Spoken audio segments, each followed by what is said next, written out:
This is like fucking shit that like the guys in Always Sunny think is a really good plan and then just backfires on them, right? Oh, here's what we'll do. We'll move them.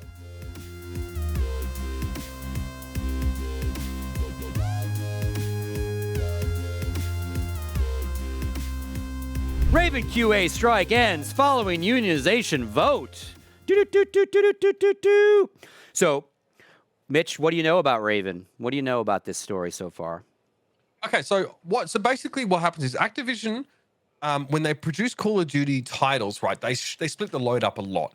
And so obviously each year, in cycles of 3 years, I think it was prior to this, it would be a different studio that would produce the main sort of Call of Duty game, right? Treyarch, Infinity Ward, who's the other one? Sledgehammer, I guess. Yeah, right? Yeah, anyway, so they cycled through. This is so they can get a fucking game out every year. This is ridiculous schedule they're trying to run instead of just making a live service game and being done with it. Raven is someone that they brought in, and they work on Warzone. So they deal specifically with Warzone, which I think you could argue the most successful part of the Call of Duty franchise right now, Scott. Yeah. You know, I hear a lot of good things about what they're able to produce as a company, and you know, and sort of how they function under the umbrella here in making Warzone happen. But all is not well at Raven Studios, Scott. All is not well at all. In fact, there was a strike. There was a strike, right? I think, or at least there was one planned to be, and they actually crowdsourced a strike fund, not unlike what we saw for the A Better ABK group, the ABK Workers Alliance. So I think there were redundancies at Raven, and you know that forced a strike.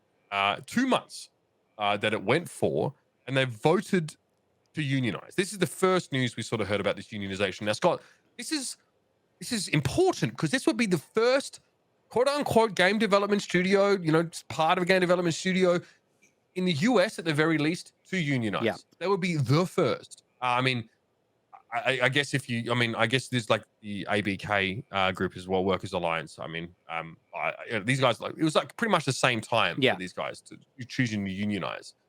Point is, it's pretty groundbreaking stuff for an industry that hasn't experienced this degree of workers' organization up until this point. And this has been a big conversation in the games industry for a while. That developers and these various trades within this industry need to start unionizing, like other entertainment trades have done, other creatives have done, right? Other people in movies and television, et cetera, have all unionized around their creativeness and, you know, those skill sets, just like welders and truck drivers and everybody else, right? So, yeah, big shit. And then, you know, of course, in typical corpo world, this is Raven Quality Assurance unionizing their department, right? You have to unionize under a like group of employees, right? Welders unionize, truck drivers unionize, housekeepers unionize, and within that, you have some unions that will cover within that industry, like restaurant and hotel are similar in some of the areas within they cover. Anyway, so this wasn't all of Raven, right? This wasn't the guy that was making the animation unionizing his department. This was the QA folks unionizing. So where it gets really fucking crazy is that they obviously it's very public. This is very well known within Raven that this is all being organized, right? But what happens is Raven decides to basically abolish their QA department and move the QA people within other departments in the studio. Okay, you're going to be animation QA. You're going to be, you know, all these different, you know, it's engineering, et cetera, right? Therefore, maybe breaking up their ability to unionize as one set of workers within the company, because they're not one set of workers anymore. They're all spread out into different departments and different jobs. Whole lot of bullshit for union busting is what this basically is going to come down to. This is going to catch them in the ass, because this is the kind of shit the government looks at and goes, what the fuck do you think you're trying to do days after all this other shit, right? The way these line up is just insane. 3 days after, right? So, like, this is like fucking shit that, like, all the guys in Always Sunny think is a really good plan, and it just backfires on them, right? Oh, here's what we'll do.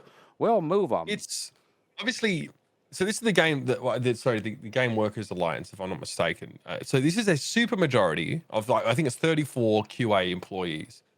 Yeah, I think this is a union busting tactic, and it's been done before. But I guess where I'm not too sure, and you know, you might have to help me here, is that can you unionize as a sub department, right? Because you are, I mean, Yes. they're saying we are Raven QA and we're unionizing, right?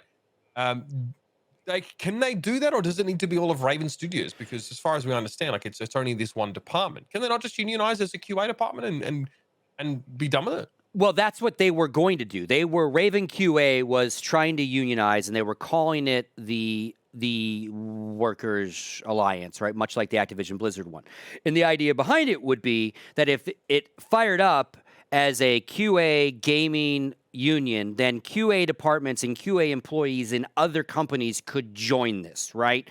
We're both welders. We work for different companies, but we're part of the welder union, right? So Right. because you don't unionize a company. Coca-Cola's not unionized, but the guys that are on the line that make sure the bottles are clean are in a fucking union. That is the bottle cleaners union, right? So it can't be studio wide. What happens is a studio within it can have employees that are in different unions, right? So if the animators formed a union, Raven could have the animators union that would have all these different unions, right?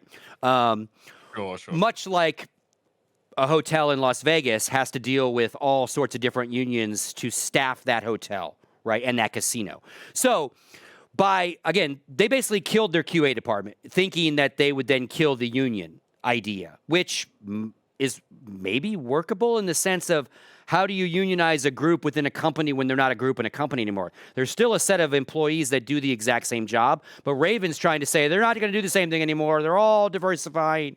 But again, really interesting union busting tactics in that sense. Right. But is it so Risa Leibowitz, who is a Cornell professor of labor and employment law, sort of notes that this decision to divide these employees doesn't materially interrupt the unionization process. Correct. It might obfuscate proceedings a little bit with these people not able to directly collaborate in the workplace environment. But motherfucker, we live in the year of Slack. Jeez, these motherfuckers. Yeah. This doesn't materially affect them. Maybe in the old days where you had to fly a paper plane across the fucking factory to communicate with one another. They're just, This again, might have been a problem. it's typical union busting. They're trying to slow the process down because also this could have all gone away because the story continues because what has to happen now is they have to actually have another vote so that because what can happen is you can form a union like this, and if your employer within that union nods to it right away, half the battle's done, right? Raven decided not to accept this union. So now the employees have to man up, have to do this super vote, have to go to the actual labor board. And this is where Raven may be fucked up because now they have ammo in their gun. We tried to unionize. They ignored us. They did this. They did that. Then they did this fucking bullshit. We just did a vote. They've really pissed us off. We all voted for it. Mr. Labor Board of America, can we be a union? They go, fuck yeah, you're a union. Now you can strike. Now you can do all this shit. Like they might have just made it harder on themselves and delayed it a little bit. And again, this might continue what we hope steamrolls the whole process of all these different jobs, because it's not departments, as chat's saying, like QA is a department, but really it's the job you do, it's the tasks you do that you unionize under, right? And again, maybe this is start of the domino effect of this whole industry slowly starts to unionize. Press is, we have the same thing happening with journalism. And everyone that works at different journalist outfits within that, writers, et cetera, are trying to unionize. Editors are trying to unionize. So, yeah, we'll see. It's crazy shit. It's like we're back in the... I think obviously Raven are trying to use a few layers of abstraction to sort of justify their moving around. They're talking about embedding people in different departments and, increasing synergy and, yada, yada, yada. But synergy. It's interesting that, Activision Blizzard is, and Raven by extension are not interested in acknowledging these unions. So it's not going to be that simple at all. But hopefully they continue to lead the way. And I mean, worth pointing out is that this union have named themselves as such, so not specific to a Raven, QA, so that other people in the industry could join them. So again, this is not just a union that will only be specific to this very small niche. It could be industry-wide potentially. So, kudos to them for stepping up and making this happen. Hopefully they can do that because you do need a supermajority a lot of the time to make this kind of stuff happen. Again, another. It's just more bad press for this whole Activision Blizzard umbrella here. Maybe it's standard to not, acknowledge these de facto unions, I guess, but it doesn't look good. It's just another black mark against a company that is plagued by absolute PR crises every other week. Yep.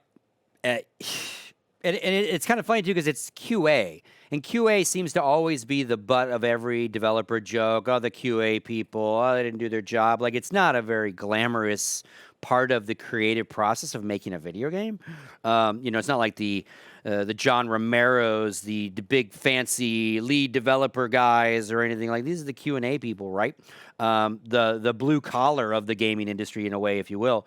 So again, I hope they do it, because then QA can all jump on board from all different companies, and hope it just leads to other jobs doing it in the industry.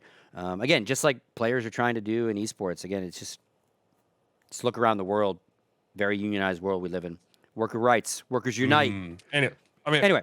Well, I think it is important for us to keep an eye on this, because it can definitely impact the industry in a big way. I actually think a few of the stories we're talking about today, Scott, have like really industry-wide implications. So hopefully we can keep circling back to this as often as we possibly can.